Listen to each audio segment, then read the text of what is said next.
Today, we're looking at eight-legged freaks, the 2002 creature feature that will have you reconsidering your relationship with spiders. So our story takes place in the quiet little town of Prosperity, Arizona. Yup, it's the kind of town where everyone knows everyone's business. Unfortunately, what they don't know is that a toxic waste spill has just created the kind of nightmare that'll have you checking your ceilings every night. Spoiler alert, it involves giant spiders. And no, they don't sell enough bug spray for this. Deep in the heart of the town, there's this old abandoned mine. Our resident quirky character, Joshua, a spider-loving exotic pet dealer, has been feeding his creepy, crawly friends crickets from this area. What he doesn't realize is that those crickets are marinated in toxic waste. Result? The spiders in his care are growing faster than your backlog of TV shows. One day, Joshua excitedly shows off his collection of now not-so-small spiders to Mike, the town sheriff's son, who's fascinated by all things creepy crawly. Little does Joshua know, his precious pets are about to make a breakout, literally. Now let's meet our main cast, Sheriff Sam Parker, who's just trying to hold this town together, one cup of coffee at a time. Her rebellious teenage daughter, Ashley, who's more interested in boys than arachnids.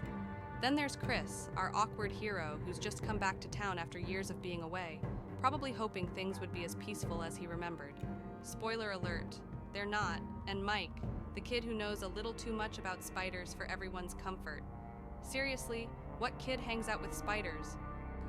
Chris has his own reasons for coming back.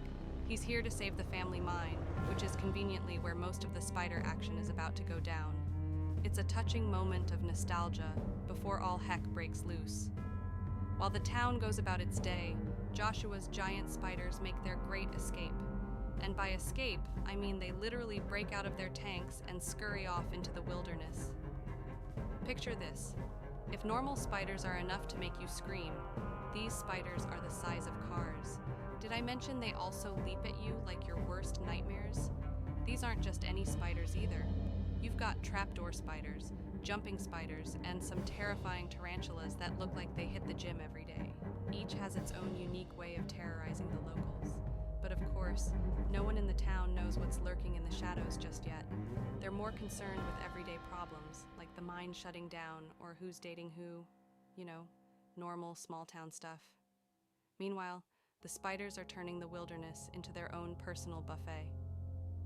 Our first real spider encounter comes when poor Wade, the town's mechanic, is working late.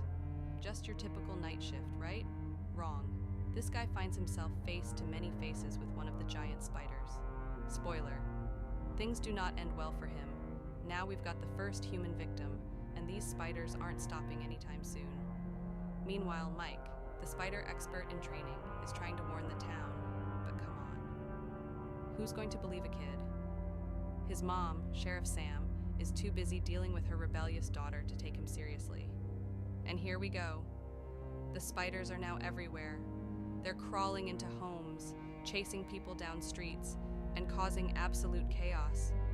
It's like a parade, but instead of floats, it's giant, man-eating spiders. There's panic, screaming, and running. Lots of running. In one particularly hair-raising moment, Ashley is almost snatched up by a jumping spider, but thanks to some quick thinking, she escapes. For now. But things are going downhill fast, and our unlikely group of survivors will need to band together to survive this spider-pocalypse. So, with the town under siege, and giant spiders making a meal out of everything in sight, it's up to Sheriff Sam, Chris, Mike, and the rest of the crew to stop these creepy crawlies. But can they? Will they survive long enough to save Prosperity from these eight-legged freaks?